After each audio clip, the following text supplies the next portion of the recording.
kita ketahui sama, pada awal bulan ini ada pergantian rektor ya. Sudah pada tahu ya? Kita punya rektor baru. Sudah, Ibu. Oke, yang tadinya, eee, dekan kita di Fakultas Teknologi Industri yaitu Prof. Hari, sekarang sudah dilantik menjadi rektor UII menggantikan, Prof. Fathul Wahid. Yang Prof. Fathul Wahid juga dari, eee, FTI ya. Jadi setelah 2 periode Prof. Fathul menjabat, ini kemudian, tidak boleh lagi untuk periode yang berikutnya dan ini penggantinya juga dari FTI. Ini jadi, dekan FTI ini karirnya berlanjut menjadi rektor ya, dan hari-hari ini adalah hari-hari untuk koordinasi, berbagai, bidang. Jadi ini tadi saya, harus menghadiri meeting karena, berstatus sebagai kaprodi magister. Ini nanti ada lagi, besok ada lagi setiap, wakil rektor, ada 4 wakil rektor ini ya, ini koordinasi awal sehingga, eee, apa, ini saya terpaksa mengundur kuliah kita hari ini. Tapi alhamdulillah kita masih berkesempatan, hari ini kita bertemu setelah minggu lalu, eee, apa, kuliahnya diganti dengan kuliah umum ya. Jadi pada, kesempatan minggu lalu ini ada kuliah umum dari Profesor Heri Susanto. Beliau adalah, dosen purna dari ITB, namun sekarang ini di eee, melanjutkan karyanya, pengabdiannya di ITERA, di Lampung ya. Ini beliau, adalah merupakan profesor dengan keahlian, eee, secara spesifik gasifikasi, secara lebih umum adalah biomasa, dan biomasa ini adalah salah satu apa, keunggulan dari Indonesia ya, dalam industri. Jadi kalau industri-industri lain itu mungkin, sama peluangnya untuk seluruh dunia, itu tidak ada yang spesifik, namun untuk biomasa ini adalah keunggulan kita. Saya dengan suami ini sama-sama orang teknik, bedanya saya dari teknik kimia, suami saya ini adalah, informatika. Ya, kalau komentarnya terhadap perkembangan terkini, ya, jadi kalau orang, informatika ini sedang galau ya. Meskipun semua bidang itu perlu informatika, tetapi karena tidak spesifik, ini sehingga seluruh dunia ini memiliki peluang yang sama dan Indonesia ini mungkin, apa, dengan infrastruktur yang tidak terlalu besar, tetapi bersaing, seluruh dunia, ya. Tapi kalau teknik kimia, ini setiap negara atau setiap, tempat ini memiliki, keunggulan masing-masing, ini ya. Ini sebagai, motivasi untuk kita, orang teknik kimia, ya, eee, dalam apa, teknologi terkini, ini kita memiliki keunggulan karena, salah satunya adalah biomasa kita, itu tidak dimiliki oleh, apa, negara-negara lainnya itu ya. Ini sehingga ini adalah menjadi, salah satu kekuatan kita kalau kita memang mau memanfaatkannya, ini. Nah, minggu lalu Prof. Heri juga menyinggung, tentang potensi ekonomi ya dari, pabrik-pabrik yang berbasis biomasa. Nah, mudah-mudahan itu akan membuat, kalian lebih memahami, posisi kita ya dan peluang yang bisa kita, eee, manfaatkan ya. Eee, Memang kita akan bisa lebih, bertahan gitu ya kalau, eee, apa yang kita produksi atau yang kita, hasilkan itu, ada keuntungannya, ya, ini makanya ini, relevan sekali dengan kuliah ekonomi teknik ya, ini. Oke, baik, kembali ke kuliah kita pada, periode sebelum UTS, kita sudah membahas tentang, beberapa macam biaya yang diperlukan untuk, membangun pabrik ya. Yang sudah kita bahas ketika itu adalah modal tetap ya, dan kita ketahui bahwa, modal yang diperlukan itu meliputi modal tetap atau fixed capital dan, modal kerja atau working capital. Oke, kali ini kita akan, lihat sekilas lagi tentang untuk mengingatkan kembali ya, karena sudah beberapa saat yang lalu kita bahas ini. Oke, sekilas saja. Ketika itu yang hadir sangat sedikit ya, hanya beberapa orang. Ya, tapi, eee, itu time counts ya. Jadi, kalian memang berhak untuk tidak hadir, tapi ingat bahwa, untuk ikut ujian akhir diperlukan kehadiran minimal 75% ya. Jadi yang 25%, silahkan mau digunakan untuk apa mungkin yang dianggap lebih bermanfaat untuk kalian, tapi ingat harus hadir 75% untuk bisa mengikuti ujian, untuk semua mata kuliah ya, termasuk, eee, ekonomi teknik.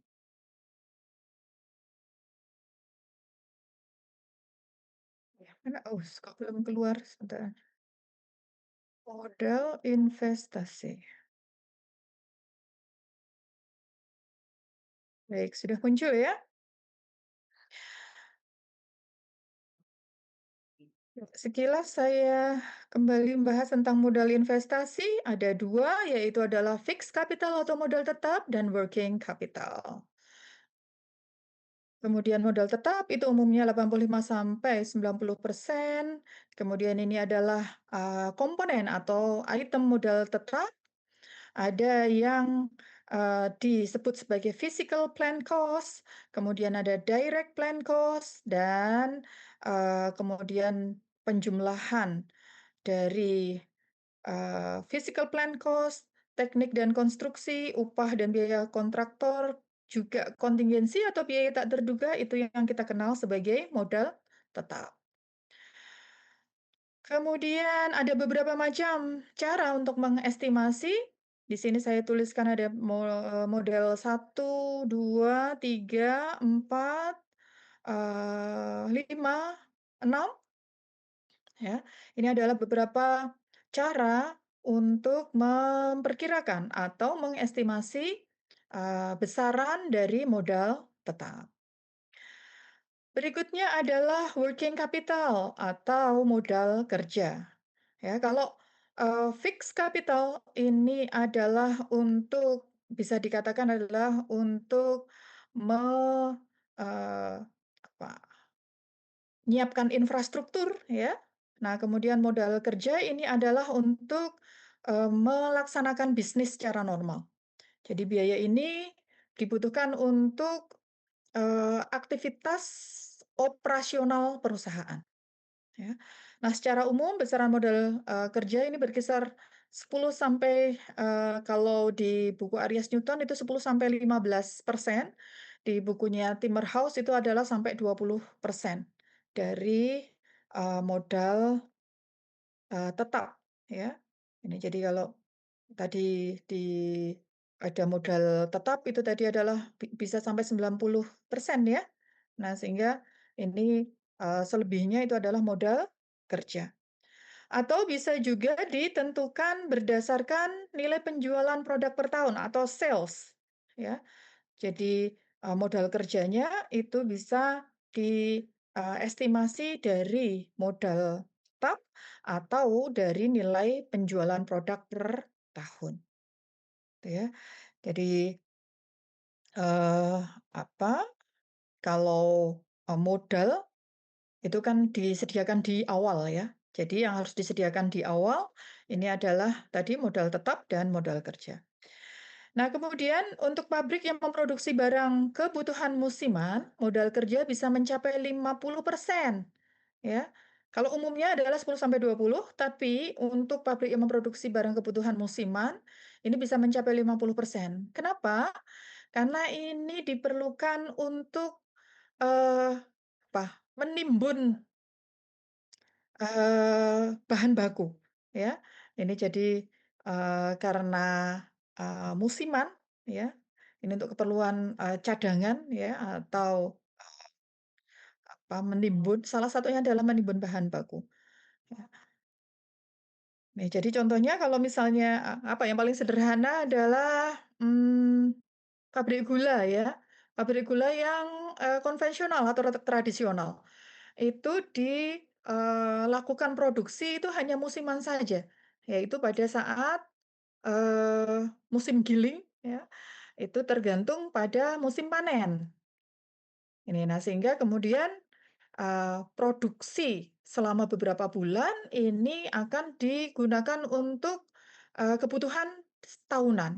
Nah sehingga di sini harus apa namanya, perlukan, modal kerjanya itu, banyak karena dia akan melakukan, produksi untuk, apa namanya, jumlah yang banyak dalam waktu, tertentu atau dalam musim tertentu. Nah, sekarang kita lihat komponennya apa saja, yaitu adalah, cadangan bahan baku atau raw material inventory. Ya, kita lihat di sini ada 3 macam inventory ya, cadangan bahan baku atau raw material inventory, kemudian in process inventory, kemudian product inventory, extended credit, dan available cash. Oke, jadi ada 5 komponen modal kerja. Ini adalah, versinya Aries and Newton ya. Jadi meskipun ini adalah buku tahun 1955, tapi secara, fundamental ini masih digunakan sampai saat ini. Jadi ada 5 macam, modal kerja. Kita lihat sekarang satu-satu. Raw material inventory atau cadangan bahan baku, ya. Nah, bagaimana kita estimasi atau memperkirakan besaran raw material inventory atau cadangan bahan baku?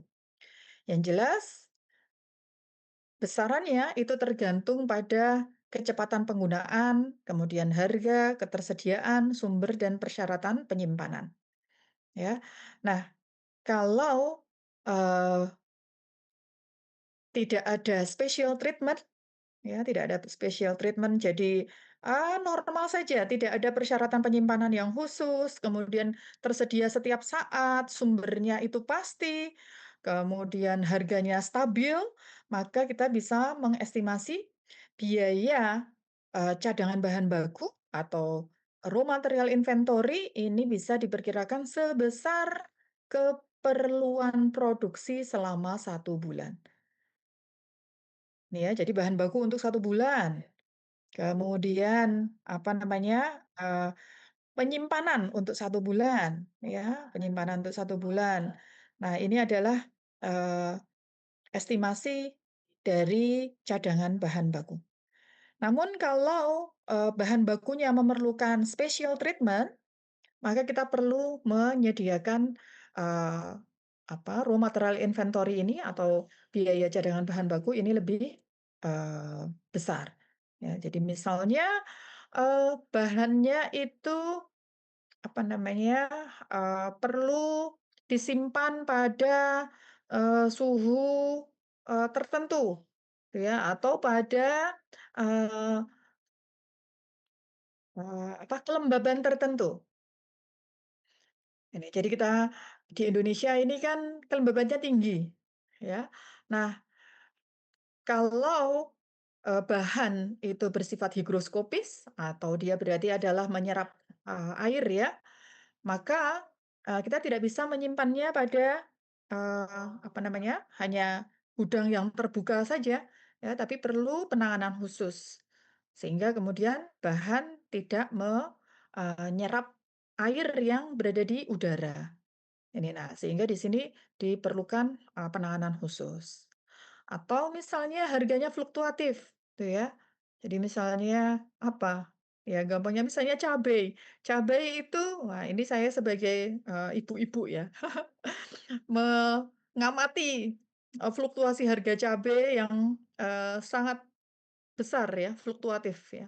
Kadang-kadang mahal, kadang-kadang murah ini. Nah sehingga, agar, perusahaan itu bisa apa namanya, kondisi keuangannya stabil, nah ini perlu strategi khusus untuk penyimpanan bahan bakunya. Jadi pas musim panen mungkin perlu harganya murah ya, panen raya harganya murah. Nah, bisa beli dengan harga murah.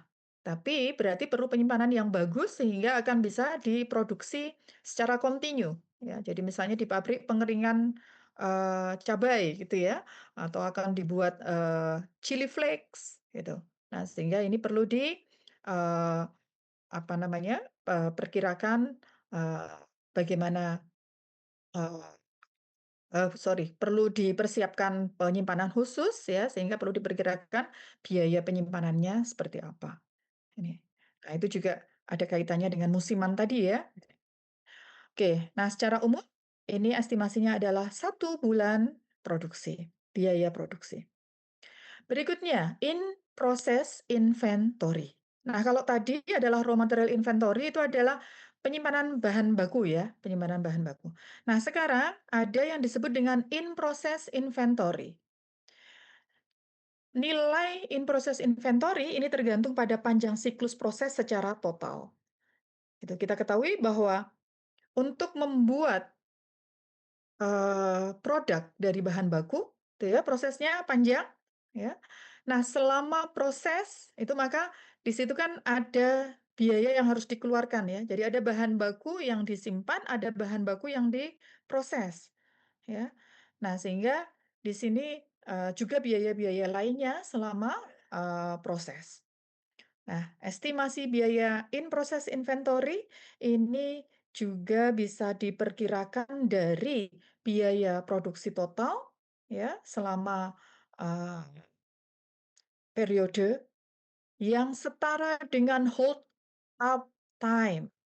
Ya, hold up time ini adalah, bisa dikatakan sebagai residence time. Jadi waktu tinggal selama produksi, ya, waktu tinggal selama produksi. Ini adalah, proses inventory-nya adalah 50% dari biaya produksi selama hold up time atau selama, eee, bahan itu tinggal di dalam proses.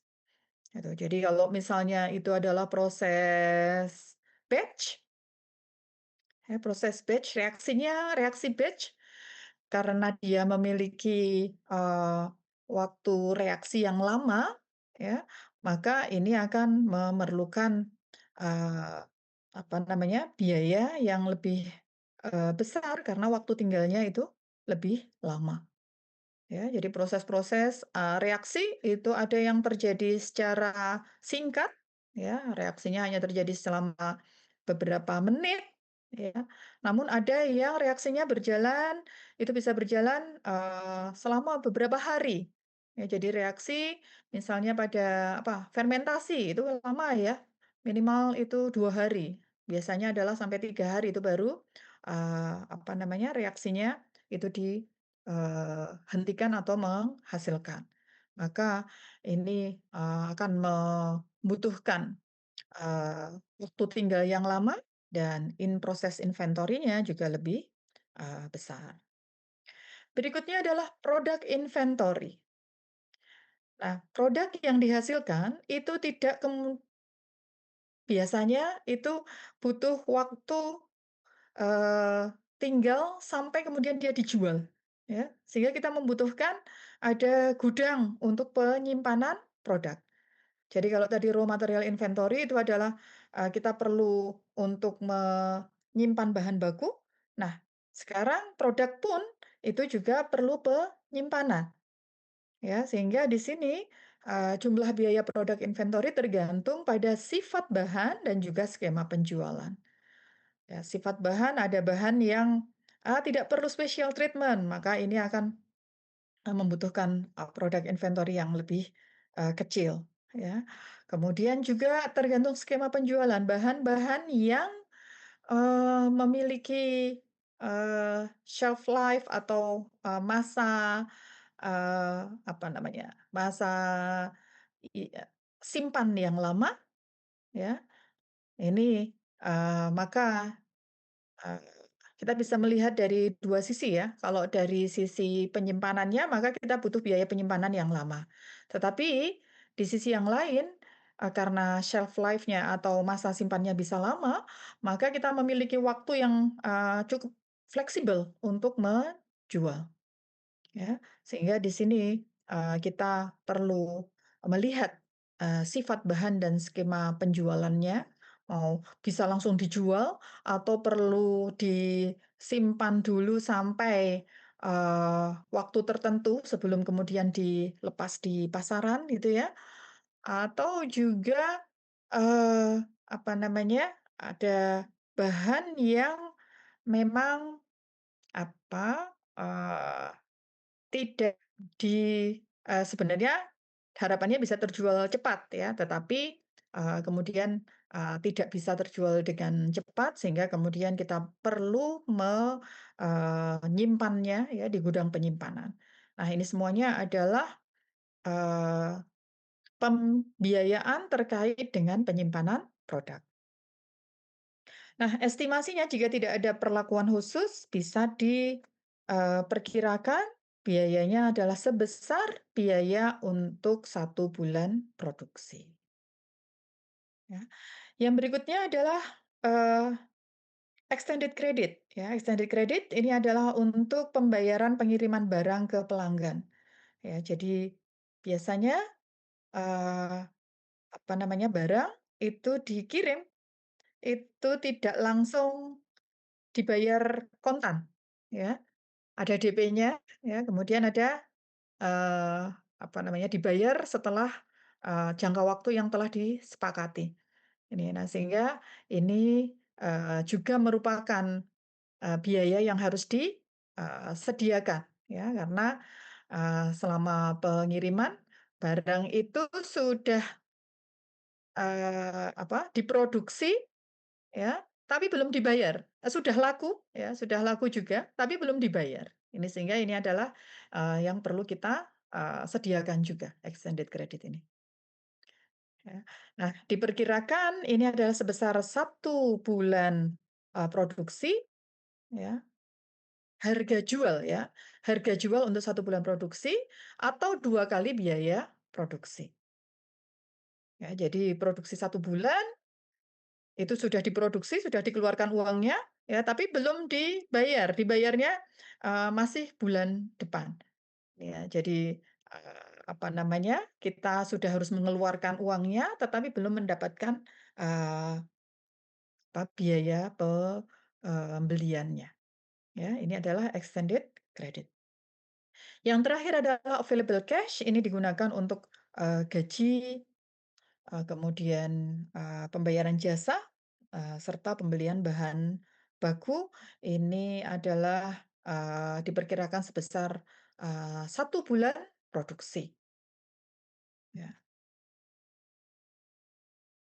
Ya, ini semuanya adalah, komponen dari working capital atau modal kerja dan ini adalah, kita bisa menggunakan rumus ini ya, untuk menentukan modal kerja.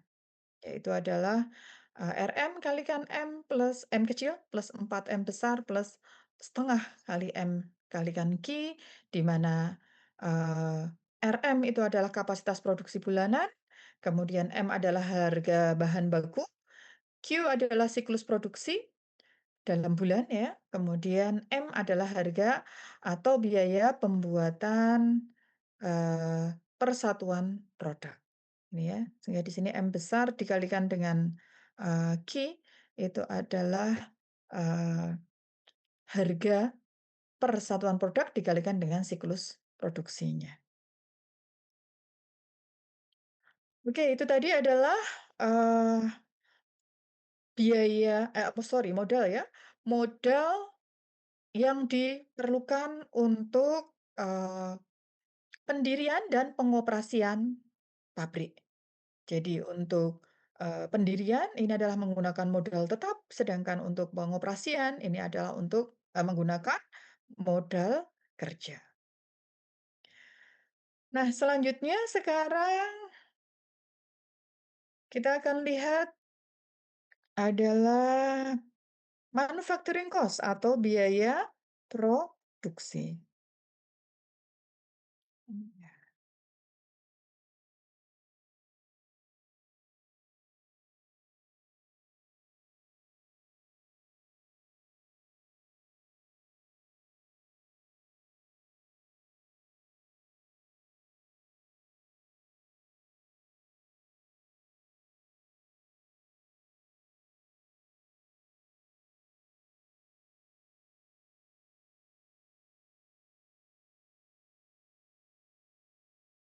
Baik, kalau tadi kita bicara tentang modal atau kapital ya.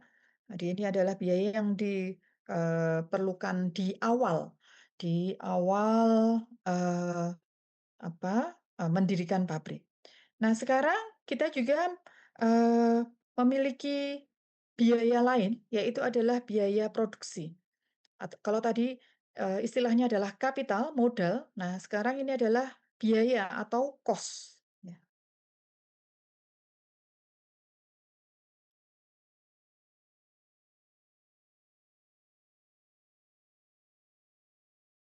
Baik. Nah, biaya produk total, ya. Jadi biaya produksi total ini meliputi biaya manufaktur atau manufacturing cost dan pengeluaran umum atau general expenses, ya. Kali ini kita akan bahas tentang, biaya, manufaktur dulu ya atau manufacturing cost. Nah, biaya biaya manufaktur ini juga disebut sebagai biaya operasi atau operating cost atau juga biaya produksi atau production cost, ya. Nah, ini dikelompokkan menjadi 3. Yang pertama adalah direct manufacturing cost atau yang, langsung berkaitan dengan produksi. Kemudian ada indirect manufacturing cost, ini adalah biaya, produksi tidak langsung. Kemudian ada biaya produksi tetap atau fixed manufacturing cost. Tolong dibedakan dengan tadi ya, yang kita bahas sebelum ini tadi, yang kita review ada fixed capital, ya, fixed capital. Nah, ini adalah fixed manufacturing cost, biaya tetap terkait produksi, eee, terkait produksi ataupun operasi, ya. Oke, nah apa saja komponen biaya produksi ini, ya?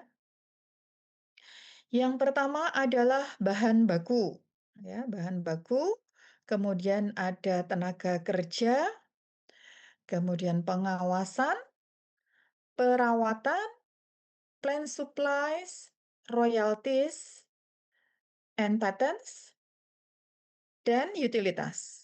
Ya, ada 1, 2, 3, 4, 5, 6, 7. Ya, 7 item ini, penjumlahan dari 7 item ini adalah merupakan biaya-biaya yang langsung berkaitan dengan produksi atau yang kita kenal sebagai direct manufacturing cost. Oke ya, jadi produksi ini tergantung pada eh, bahan baku, tenaga kerja, kemudian pengawasan atau supervising, kemudian perawatan, plant supplies, royalties and patents, dan utilitas. Ini ya. Nah, jadi kalau kita lihat di sini komponen-komponen yang ada pada direct manufacturing cost itu semuanya adalah berhubungan langsung dengan produksi barang dan eh, berkaitan juga dengan kapasitas produksi. Gitu ya, jadi bahan baku ini tergantung pada kapasitas produksinya, kemudian ada apa namanya, tenaga kerja, pengawasan, perawatan, plant supplies, royalties and patents, utilitas ini semuanya adalah tergantung pada kapasitas produksinya, ya. Jadi semakin banyak yang diproduksi, maka semakin besar biaya direct manufacturing cost yang diperlukan. Nah, selain itu, ada biaya yang, eee, juga tergantung pada kapasitas, namun dia tidak berkaitan langsung dengan produksi. Apa saja itu? Ada payroll overhead, kemudian laboratorium, kemudian ada plant overhead, kemudian pengepakan dan pengangkutan. Ya, ini apa namanya, biaya-biaya ini, berkaitan dengan, produksi namun tidak secara langsung, gitu ya. Nah, besarannya itu tergantung pada kapasitas, ya, juga tergantung pada kapasitas, ya. Namun, eee, apa, hubungannya atau, relasinya itu tidak, berbanding lurus secara langsung, ya. Nah, jadi kita bisa bayangkan misalnya, apa, laboratorium gitu ya. Laboratorium itu diperlukan untuk, pengembangan maupun untuk quality assurance, ya. Nah, sehingga di sini, tergantung pada kapasitas, ya. Tetapi tidak otomatis kapasitas besar itu kemudian laboratoriumnya, apa, tidak langsung berbanding lurus ya. Coba bayangkan dengan misalnya adalah bahan baku. Kalau bahan baku kalau kapasitas besar ya otomatis bahan bakunya juga akan besar kan. Tetapi untuk laboratorium meskipun kapasitasnya itu, berkurang misalnya, ini tidak otomatis akan mengurangi biaya laboratorium ya, ini. Jadi laboratoriumnya juga akan berkurang, tetapi, hubungannya mungkin tidak linear ya, tidak berbanding lurus. Nah, berikutnya yang lain ada depresiasi, pajak kekayaan, dan asuransi. Nah, 3 hal ini adalah merupakan fixed manufacturing cost atau, biaya produksi yang sifatnya itu tetap, ya. Nah, penjumlahan dari direct manufacturing cost, indirect manufacturing cost, dan fixed manufacturing cost ini adalah merupakan, eee total manufacturing cost atau biaya produksi.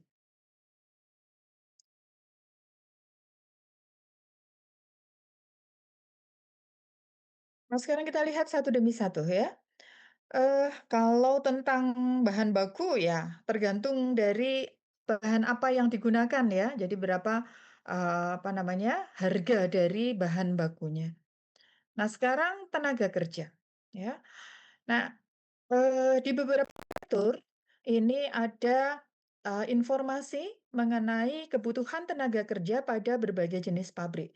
Contohnya misalnya adalah asam asetat dari karbida. Ini adalah, eee, pabrik yang membutuhkan 29 orang jam kerja ya per ton produk.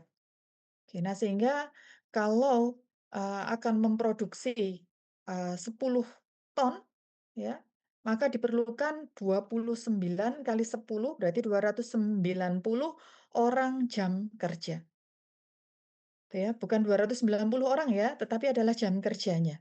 Kalau setiap orang itu adalah kerjanya 10 ya berarti ada 29 orang yang, pekerja yang diperlukan, ya.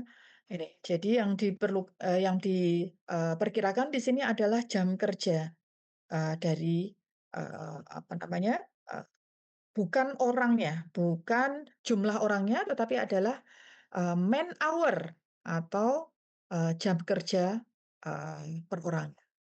Ya, sebutannya memang agak seksis ya, man hour. Padahal pekerja bisa jadi adalah man, bisa juga woman ya.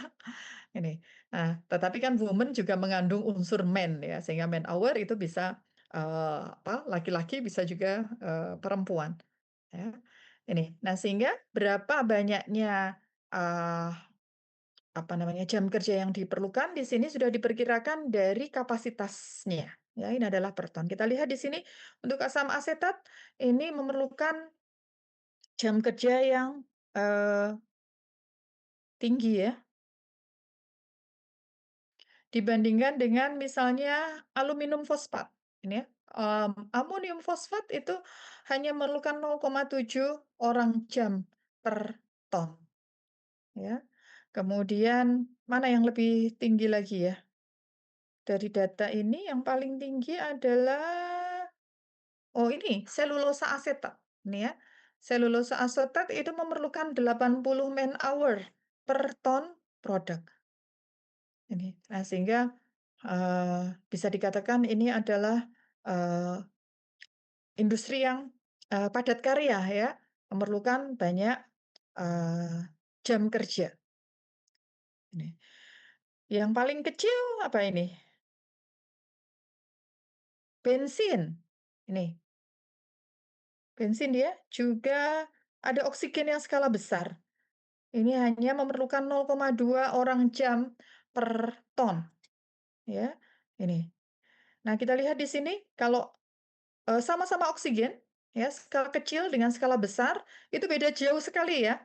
Kalau skala kecil per tonnya itu adalah 48, tapi kalau skala besar itu adalah hanya 0,2, ya.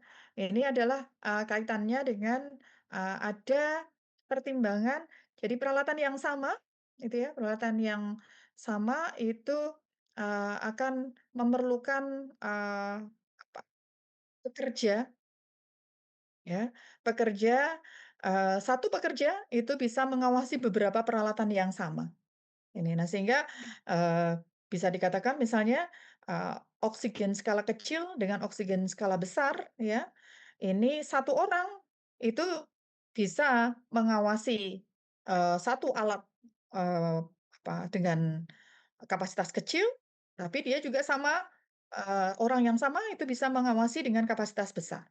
Ya, sehingga biaya per tonnya itu menjadi jauh berbeda, ya. Nah, sekarang selain berdasar, pada kapasitas produksi, kita juga bisa memperkirakan kebutuhan tenaga kerja ini berdasar alatnya, ya. Jadi misalnya pengering putar atau rotary dryer ya, rotary dryer ini memerlukan setengah orang per unit. Artinya bukan berarti orangnya dibagi 2 itu ya. Kalau punya satu alat, maka kita tetap memerlukan satu orang ya untuk mengoperasikan. Tapi kalau kita punya 2 alat, rotary dryer, maka kita hanya perlu satu orang saja yang mengoperasikan 2 alat.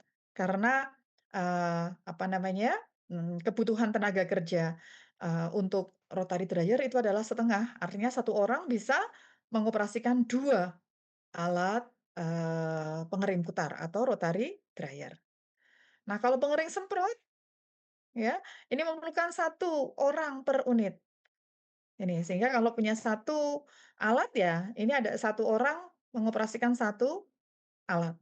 Kalau punya 5 alat ya berarti ada 5 orang yang diperlukan, ya. Kemudian, pengering rak, ini juga setengah, sama seperti, pengering putar. Bagaimana dengan, eee eee menara, ya, tower, ini adalah seperempat, ya, sehingga satu orang itu bisa mengawasi 4 menara. Untuk reaktor, kalau reaktornya kontinu, ini adalah, setengah, ya, artinya satu orang bisa mengawasi 2 reaktor. Adapun kalau reaktornya batch, ini satu orang per reaktor, ya, karena reaktor batch ini, memerlukan, apa namanya, pengawasan yang, eee, apa, kan ada, siklusnya ya pada reaktor batch ini. Jadi kalau pada reaktor kontinu ketika sudah, eee, berjalan dengan stabil, maka, apa namanya, hanya perlu melakukan, kontrol saja, ya, ini. Nah, adapun pada reaktor batch, ini ada siklusnya, gitu ya, ada siklus pemasukan bahan, ya, siklus pemasukan bahan. Kemudian setelah setelah itu ada siklus produksi, dan kemudian ada siklus pengeluaran bahan. Nah, ini, memerlukan, tenaga kerja yang lebih banyak, ya. Ini, nah sehingga ini juga ada untuk peralatan-peralatan lainnya ya, ini ada, kebutuhan tenaga kerjanya. Oke, nah sehingga nanti kalau kalian merancang untuk tugas akhir, ya, di situ ada beberapa macam peralatan, kemudian berdasarkan, kompleksitas, apa operasionalnya, kita akan bisa memperkirakan berapa kebutuhan tenaga kerjanya ya, berdasarkan, peralatan-peralatan yang digunakan. Berikutnya, estimasi biaya perawatan, ya. Perawatan ini bisa diperkirakan ini, ada persamaan yang bisa digunakan untuk memperkirakan atau mengestimasi biaya perawatan, ya, atau bisa juga diperkirakan berdasar, modal tetap, ya, berdasar pada modal tetap. Ini untuk, tipe alat yang sederhana, itu biaya perawatannya, per tahun itu antara 2 sampai 4%. Ya, kemudian rata-rata antara 6 sampai 7%. Untuk yang, peralatan kompleks ini antara 8 sampai 10% dari modal tetap. Nah, kalau, Peters and Timber House itu menggunakan yang rata-rata ini ya, jadi antara 6 sampai 7% untuk, perawatan. Cukup besar juga ya, eee, biaya perawatan ini, karena ini adalah per tahun, ya, biaya per tahun. Sehingga kalau kita ambil ini ya, apa namanya, untuk rata-rata 6 sampai 7 persen untuk biaya, perawatan dan biasanya, semakin tua usia alat, itu membutuhkan biaya perawatan yang lebih, besar ya. Nah, ini sudah, apa namanya, rata-rata dan biasanya diperkirakan umur alat itu adalah 10 tahun. Ya, secara umum itu adalah 10 tahun, kalau sudah 10 tahun bagaimana? Ya, dievaluasi ya, kalau misalnya, performance-nya masih di atas 80% mungkin masih akan bisa digunakan beberapa tahun lagi, tapi kalau, sudah, cukup banyak menurun maka perlu diadakan atau, diganti dengan peralatan yang baru. Berikutnya tadi adalah biaya-biaya yang terkait, apa namanya, direct manufacturing cost ya, ada, eee, bahan baku, tenaga kerja, pengawasan, perawatan. Kemudian, plant supplies dan royalty and patent, ya. Plant supplies. Kita lihat dalam proses produksi di pabrik, banyak bahan yang dibutuhkan untuk menjaga agar proses berjalan dengan baik dan efisien. Ya, nah ini adalah termasuk biaya plant supplies. Ya, minyak pelumas, bahan kimia tertentu, dan lain-lainnya. Ini adalah diperkirakan 15% dari biaya perawatan tahunan. Ya, jadi tadi biasanya karena plant supplies ini adalah untuk perawatan ya. Jadi untuk, apa, kaitannya dengan, perawatan. Jadi dari biaya perawatan ini, kemudian bisa kita perkirakan biaya, plant supplies-nya. Jadi 15% dari biaya perawatan per tahun. Yang lain dari direct manufacturing cost itu adalah royalty and patent, ya. Banyak produksi yang dilindungi dengan paten. Nah, ini harus dibayar pada pemilik hak patennya, ya, ini. Nah, ini biayanya adalah, diestimasikan sebesar 1 sampai 5% dari hasil penjualan produk. Artinya apa? Ini tergantung dari, sales atau produk yang terjual. Ya, jadi bukan ada, eee, apa namanya, bahan yang diproduksi ya, idealnya sih yang diproduksi itu bisa dijual ya, tetapi yang, dikenakan, eee, biaya royalti dan paten itu adalah dari produk yang terjual atau dari hasil penjualan ya. Ini ya 1 sampai 5%. Ya kalau dilihat dari sini sebenarnya untuk royalti dan paten itu tidak besar ya. Tapi kalau kita lihat, eee, yang paling, eee, ter apa, sangat jauh bedanya itu adalah untuk, obat-obatan itu ya, kita mengenal ada obat paten dan ada obat generik, gitu ya. Kenapa obat paten itu harganya mahal? Ya karena dia, apa namanya, dilindungi oleh paten ya.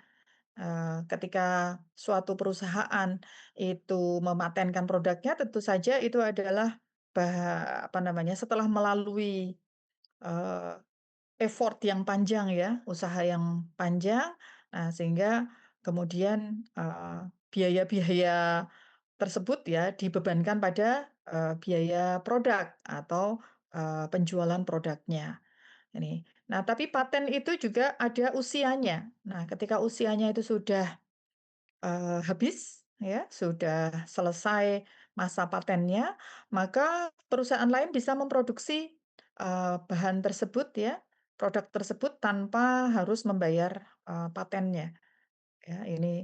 Ini akan mengurangi biaya produksi, ya. Nah, tapi biasanya juga tetap masih ada yang resep-resep yang dirahasiakan ya, sehingga meskipun patennya sudah habis, itu, obat-obatan paten itu masih terus bisa berproduksi, gitu ya.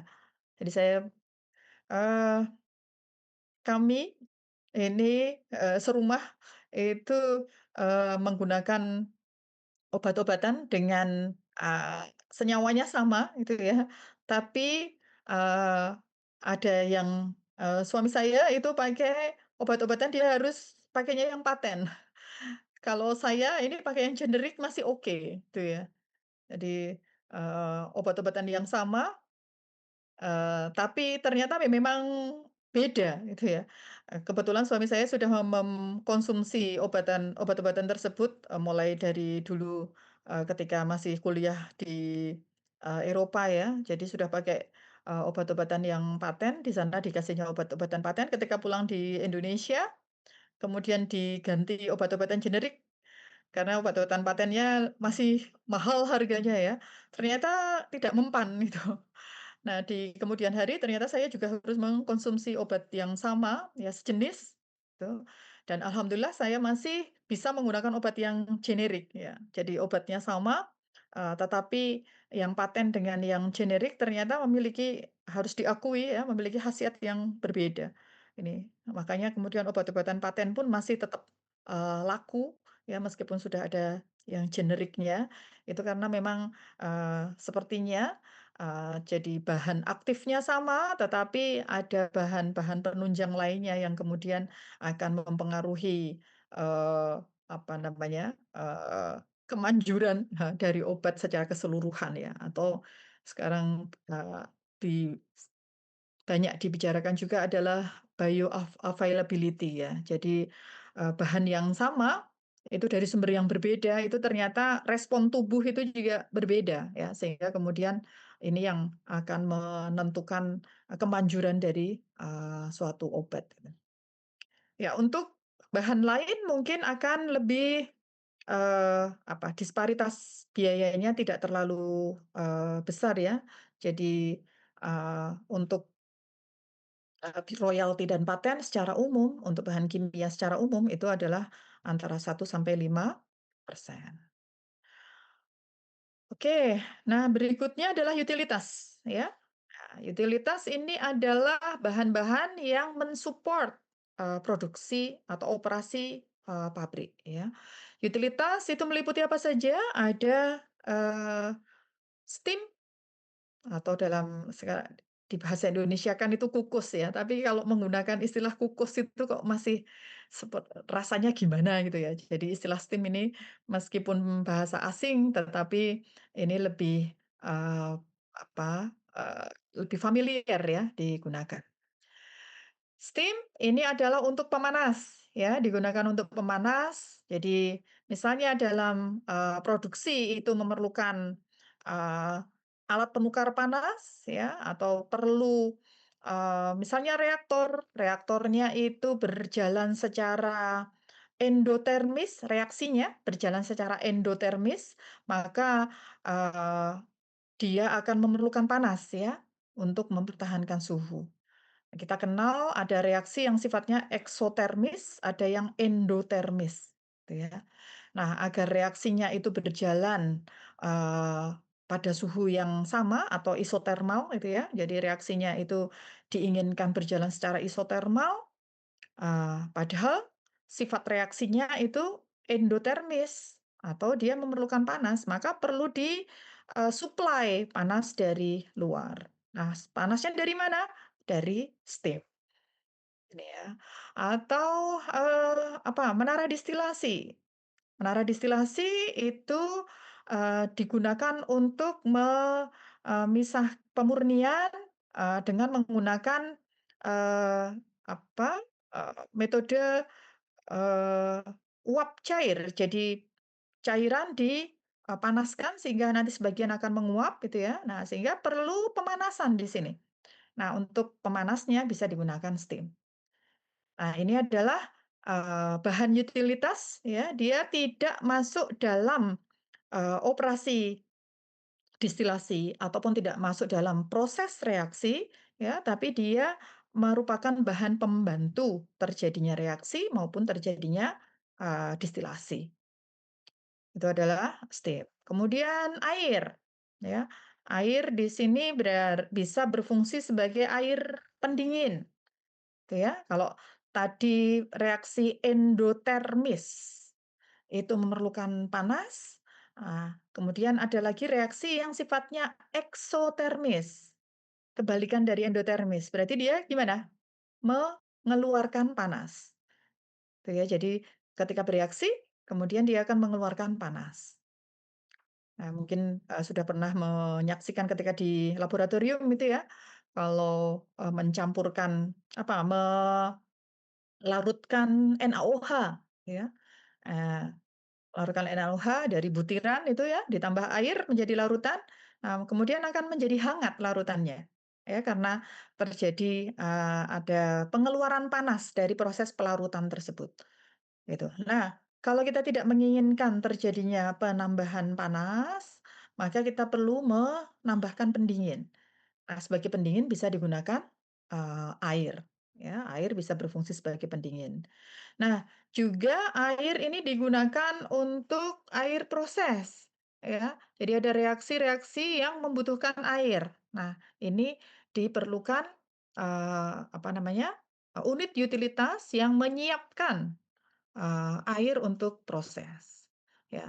Kemudian juga ada air untuk kebutuhan rumah tangga. Ya, di pabrik itu kan juga ada orang-orang yang memerlukan air ya. Nah, ini sehingga kemudian, juga ada air untuk kebutuhan rumah tangga. Nah, ini sama-sama air, tetapi perlu, eee, treatment yang berbeda-beda ya. Perlu perlakuan yang berbeda-beda karena, spesifikasinya juga berbeda. Ya, seperti air untuk rumah tangga, ini harus bebas bakteri. Nah, maka perlu di unit utilitas itu menyediakan air yang diproses sedemikian rupa sehingga dia bebas, bakteri. Kemudian ada air untuk, pendinginan itu ya, untuk cooling. Nah, maka kita perlu memastikan bahwa airnya itu suhunya itu cukup rendah karena akan digunakan untuk, proses, pendinginan ini. Sehingga perlu alat untuk menurunkan suhu air gitu ya, yang kita kenal sebagai cooling tower ya. Jadi ada menara yang digunakan untuk mendinginkan air, gitu. Atau juga, eee, steam atau kukus ini kan juga asal-usulnya dari air, ya. Air yang diuapkan. Nah, ini juga perlu perlakuan khusus, ya. Kalau air biasa langsung diuapkan itu alatnya nanti akan, memiliki kecenderungan untuk terbentuk kerak itu ya.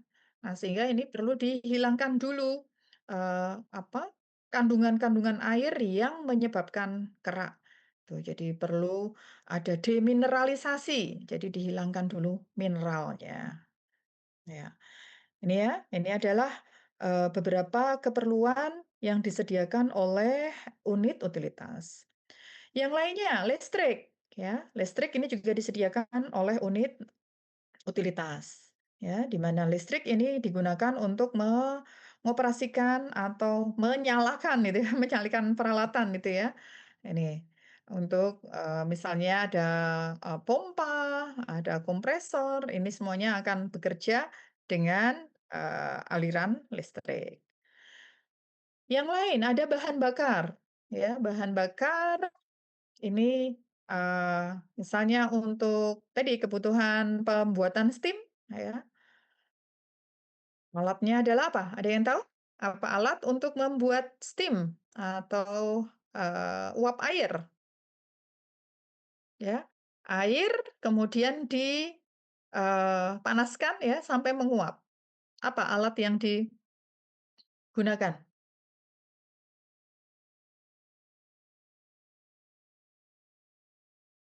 Oke, ya, ada benarnya. Secara umum memang vaporizer, bahan, eee, kimia kalau mau diubah dari cairan menjadi uap, secara umum alatnya adalah vaporizer. Tapi ada istilah khusus untuk pembuatan steam itu adalah boiler. Ya, jadi, boiler itu adalah, eee, bisa dikatakan vaporizer, tetapi ini adalah spesifik digunakan untuk pembuatan steam. Ya. Oke, terima kasih ya sudah mengingat, peralatan dengan baik. Nah, di sini, boiler itu biasanya digunakannya itu adalah dengan pembakaran langsung, ya, dibakar langsung, nah maka menggunakan bahan bakar. Nah, kalau vaporizer biasanya pemanasnya itu menggunakan steam. Itu, sehingga urutannya adalah kenapa, apa namanya, untuk pembuatan, steam itu, ada alat khusus, yaitu adalah boiler boiler karena memang dia, memiliki, apa namanya, skema pemanasan yang berbeda, gitu ya. Jadi kalau boiler, itu pemanasannya adalah menggunakan bahan bakar, ya. Nah, kemudian hasilnya itu steam. Nah, steam inilah yang kemudian menjadi media pemanas untuk penguapan bahan lainnya dalam vaporizer. Gitu ya, makanya diperlukan bahan bakar juga di unit utilitas. Yang lain, ada udara tekan. Ada yang tahu apa fungsi dari udara tekan? Atau pressurized, air ya, pressure air. Apa fungsi dari udara tekan?